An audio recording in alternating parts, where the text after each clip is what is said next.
Let's bow down to Shri Mataji, raise our Mother Kundalini and put Bandhan.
Shri Ganesh Mantra.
Let us listen to Shri Mataji's speech.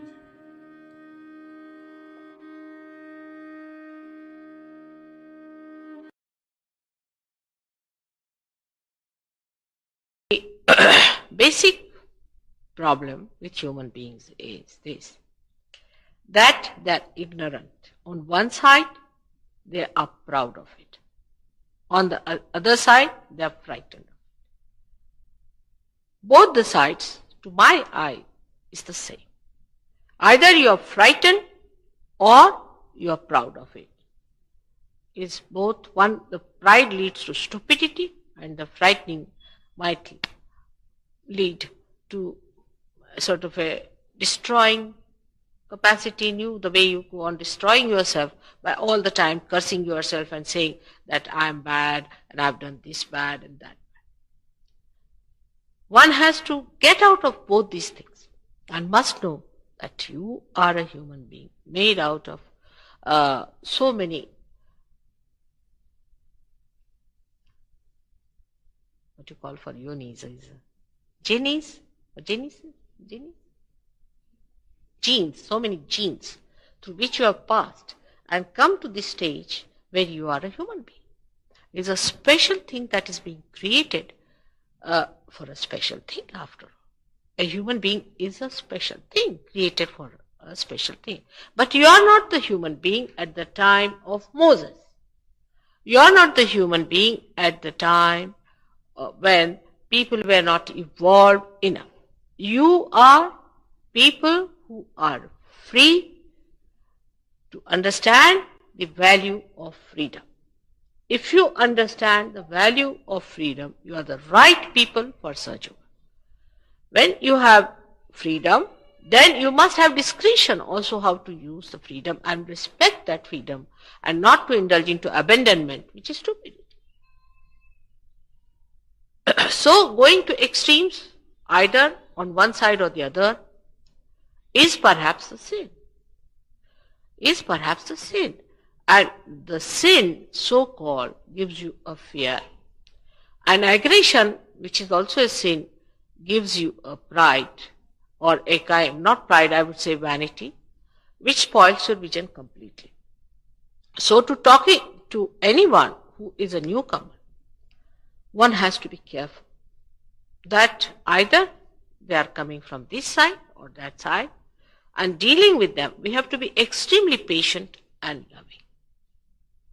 For I have told you that love does not know faults, does not know faults. And when we start finding faults with others, we should know our love is not matured so much.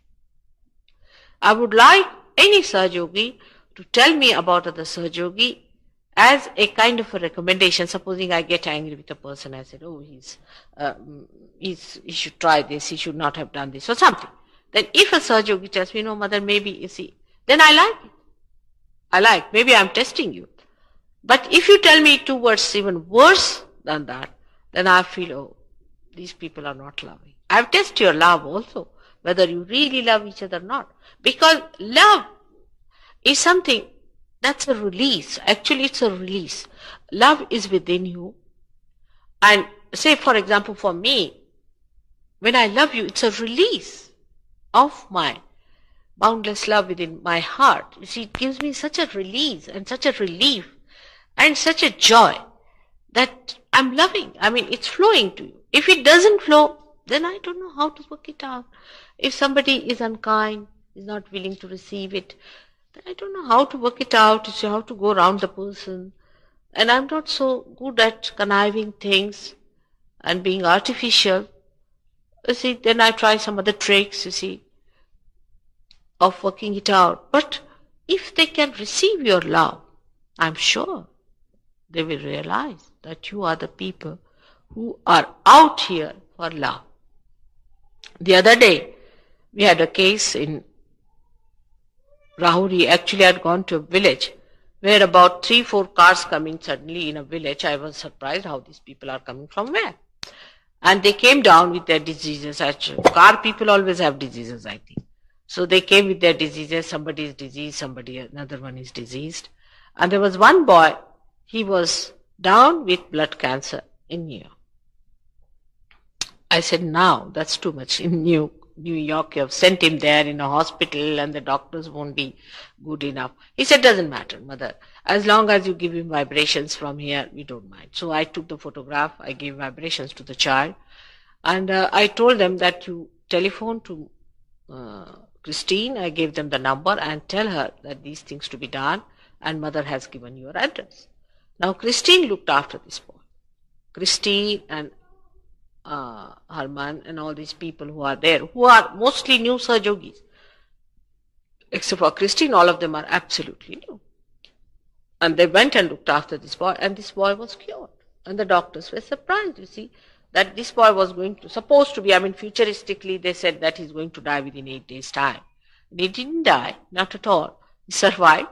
And then they found all negative reading there, and he came down to see me. I, of course, worked on him and saw to it that it is removed completely from its roots. I worked on him, but when I saw him, I was amazed that his left navi, which is the cause of this trouble, was completely working all right. But there was some problem still left, but they did that. And the mother, you see, who has met with a very sad experience. Her husband was killed on a highway by robbers. In her presence with these 2 small little children sitting in her lap, when about 10 years back, when this boy was hardly 6 years of age and another brother of his about 4 years of age. And this woman was so shocked, and after that to get this kind of a disease for the son, you see. And what she told me, that's what's so heartening. She said, you see, these are all angels I felt. They didn't ask for anything. Day and night they came and worked for this boy. They were so kind, and they came all the time and worked and did so much. Mother, what have you given them? I said, I've done nothing. I've just done nothing. They've got their own realization. And they said, we can't imagine human beings being that selfless. We are all selfish people. We are really very selfish. They are so selfless. How did they work it out? We just can't understand how it has worked out. But it has worked out, and the boy is cured, and they were so sweet. They spent their own money to come to the hospital, and they looked after it. The doctors were amazed, because doctors, the the woman had to sell lots of her things because she's a rich woman, no doubt, but she had to sell one of her factory to go to America to pay for the doctors there. And she said these people would come down and they would come one after another and look after the boy every day and struggle through. And they consoled me and told me that don't worry, you'll be all right. They gave me realization. And the heartening thing was they said that they were so selfless. They didn't ask for any money, nothing. And they enjoyed, you see, they enjoyed their love, what they did for this boy. And this is what it is. That when you are realized, you have to give it. If you don't give it, then you stagnate. You stagnate and there's no fragrance about it. No fragrance. No fragrance. And you lose your vibrations, your progress also retards. I know it's very hard in these modern times to create a group of people who can love. You can create a group of people who can hate. Supposing tomorrow you start one big procession. We hate God, we hate love, we hate this. You'll get thousands of them standing with you. Yes, oh, we hate. See, for hatred, you'll get thousands of them with banners. They'll pay for it and come down to show that they hate. Because hatred is a very cementing force among human beings, surprisingly. Hatred is a cementing force. It looks like something, such a contrast, but it is so. I mean, when you try to collect people in the name of hatred, people join. They have never exploited the powers of love. Never. I wish they had. All our wars, all our things have come out because we hate each other. Imagine, only human beings can hate that much. Animals can't hate so much as they can.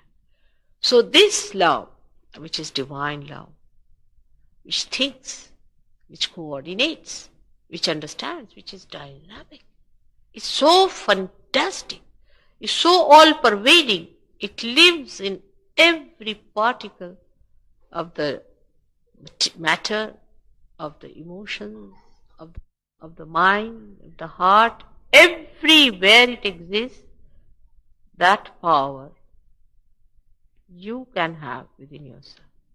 It's too much to believe. Too much a tall story for anyone, but it's true. It's a fact. The time has come.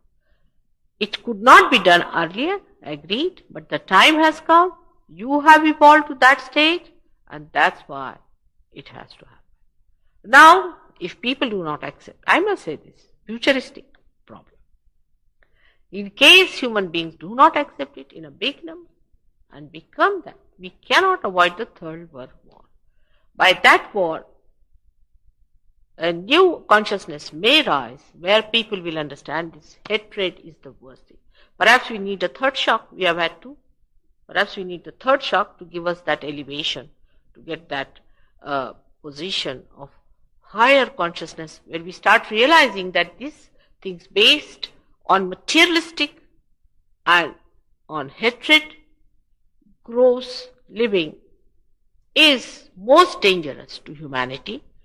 Then such people who really believe in love will rise and come up, and they might be the ones who will be saved. So we should at this stage try to save as many as possible from this horrible sinking mire of hatred. Now talking about it has been done. Establishment of your sustenance has been done in the sense that if you can awaken that sustenance within you on the void, you can achieve it.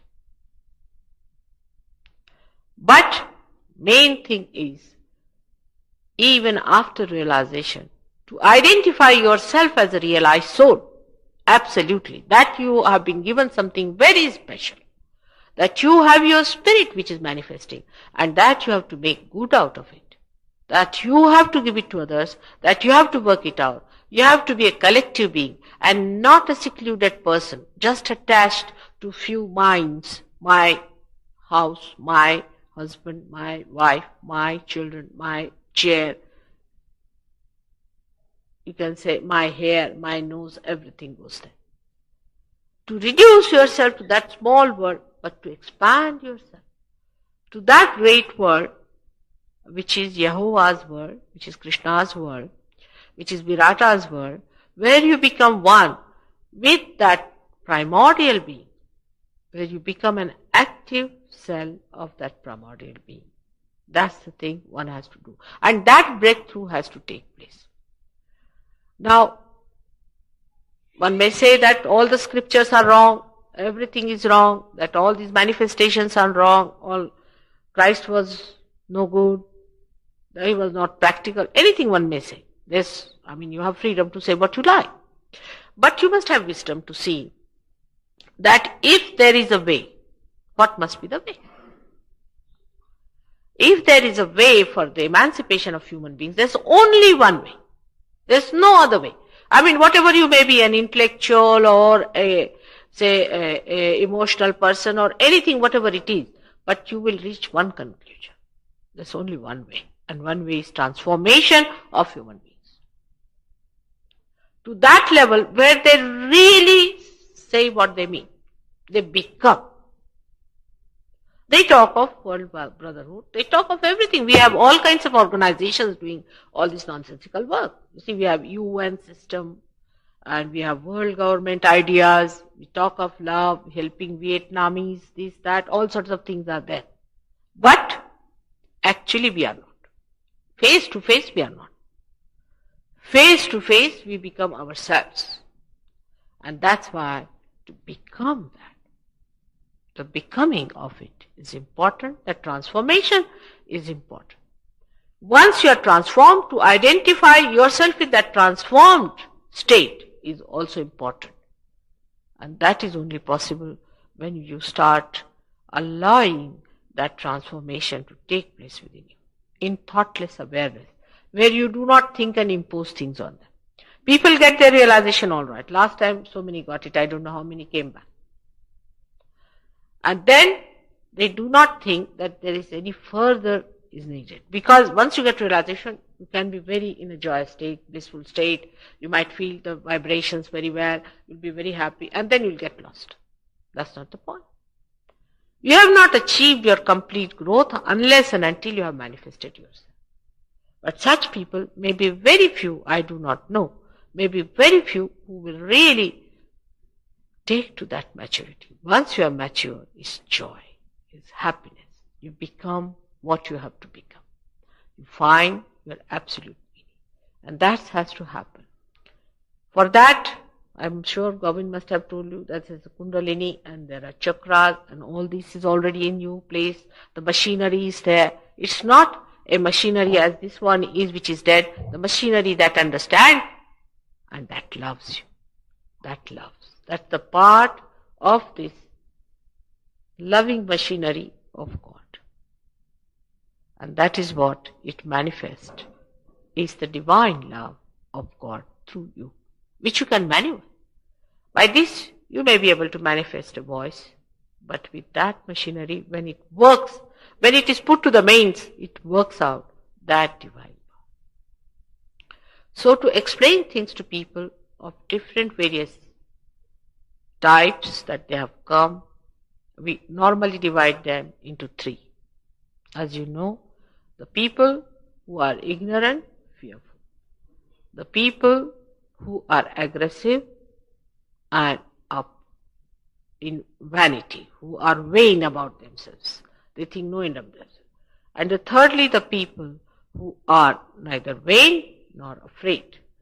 Those are friendly, pleasant people, good people, who lead a life of moderation, who do not are exclusively, they do not ask for separate food, separate living, separate room, separate chair, but those who like to share, that type of central type of people. That type of people are best suited for surgery. And such people should be really tackled first.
त्वमेव साक्षात् श्रीकल्की साक्षात् श्री आदिशक्ति माता जी श्री निर्मला देवे नमो नमः। ॐ त्वमेव साक्षात् श्रीकल्की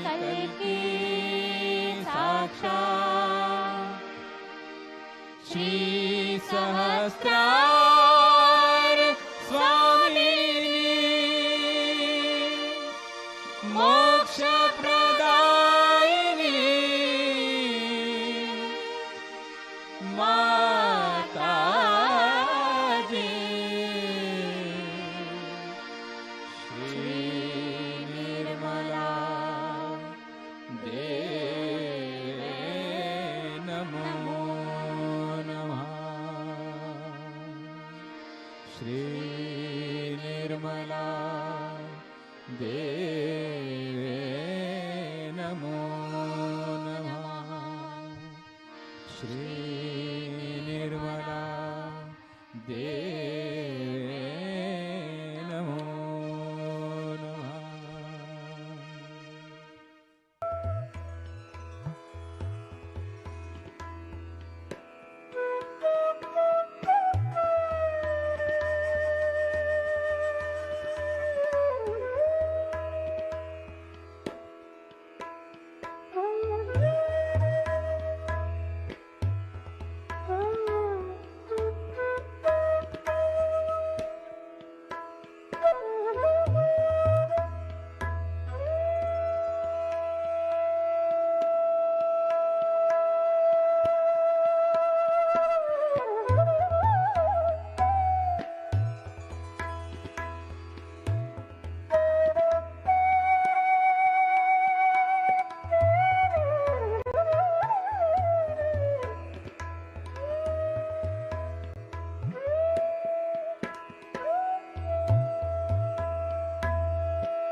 Thank you, Shimata ji, for today's collective morning meditation. Yes, Shimata ji. Let's bow down to Shimata ji, raise our mother Kundalini and put Bandhan.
We'll continue our morning meditation.